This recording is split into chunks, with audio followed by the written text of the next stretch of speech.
Well, it was something that all the newly elected police jurors were all on the board at that time to change the system, because we did not feel the system was antiquated, and we had ward lords instead of police jurors. So we of course, you need 8 votes to do anything on the police jury, and so we got the 8 votes and we changed it, not without a fight, of course. But it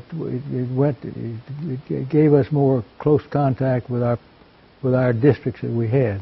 Well, we had, and actually the police jurors were road superintendents, drainage superintendents. They were running the show. They'd show up at the work barns at 5 o'clock in the morning and prepare a work schedule for their people, instead of consolidating people and tools and equipment as we needed to be. So everything went well after we did that. Everything went very, very well. Well, without question, it's helped a great deal, because we no longer were calling the shots. We were going to the administrator for getting work orders done and so forth and so on. And it just took all the daily contact out of the system as far as being in charge. And of course, some of the jurors didn't appreciate it like that, but that goes with the territory. Well, when I was first elected, we had 6 or 7 new jurors, and we all had a common goal, and that was to change what was going on. We needed, as I said, you need 8 votes to get anything done on the police jury here, and that's still in effect today. But as far as us, we had Wayne Kingery, Fred Godwin, myself, Julian Dantas, V.P. Babineau, and there's White from Moss Bluff. We needed another vote, so we were negotiating for the vote, and we got the vote, and we changed the system. That was probably the most significant thing that we did during the whole time I was on the police jury, and I was just fortunate enough to be president of the police jury at the time we passed that. But what we did, we would get calls from our constituents almost every day about the dust, shell dust. That's what we used for road covering, was shell. And we made a promise and a commitment to the people, if they passed the sales tax, that we'd hard surface 95% of the roads in Calcasieu Parish within 2 years. And we did. And that opened up growth in the parish, as far as people in the cities wanting to move to the parish, and they're getting outside of the cities, but they didn't want to fight the elements that we had outside of the city. So this opened up a great deal of expansion. Rodney was a parish engineer, as I said, and then he became parish manager or administrator. But Rodney played a big part in giving for resources. As far as trying to persuade us on how we should do something, he never once did that. He was there for us, and for any questions and any type of research that we needed or wanted, or appearances that we wanted him to make. He did all of that, and he did it well.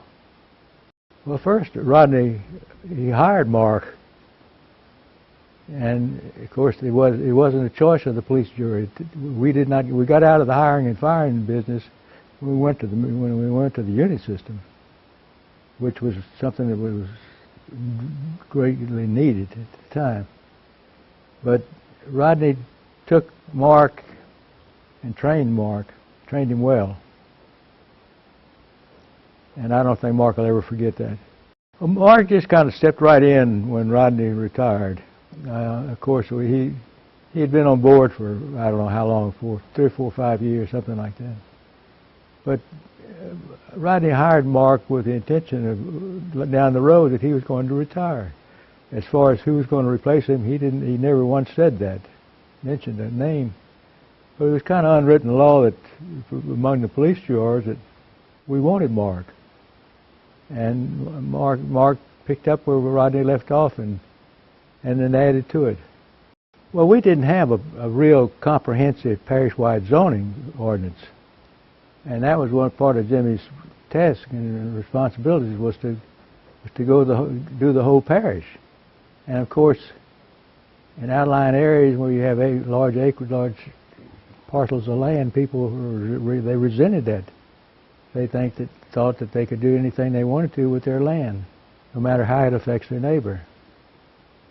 So Jimmy took the ball by the horns, and it took him about a year or so, but he came to us. We would do it in stages instead of trying to do the whole parish at once. And we finally got through all the stages and passed it, and it's worked well. At least you know that what your neighbor is going to be, not who he's going to be. I think that what we did was, there were a lot of changes and there were a lot of things. We built a lot of buildings too. The public was good to us, but we made commitments to the public, and we got the public trust. And they gave us every bond issue that we asked for. But we had some unique procedures in getting the money, like you had to refurbish the courthouse before you could build a judicial system. Before you could build a jail, because you had to relocate the jail because it was out here on the corner. So there were a lot of things that went on, and a lot of projects that went on, and a lot of construction and so forth. But it's come a long way, and I have one recommendation to the police jury. One day I'm going to give it to them. Well, for many years we kept talking to our U.S. senators to get the Chennault property donated back to the parish, because the people of Calgary Parish bought the land where the Chennault is today. And when the airports left, they kept the land. And we kept trying to persuade our legislators in Washington to deed it back to us, and I represented the parish when we went to Washington to negotiate with the feds and the Senate subcommittee, and they approved it. And then another big accomplishment was when we got the resources, the money that we needed to build the hangars at Chennault, because that opened up a new era. And we got that, and I happened to be the liaison for that.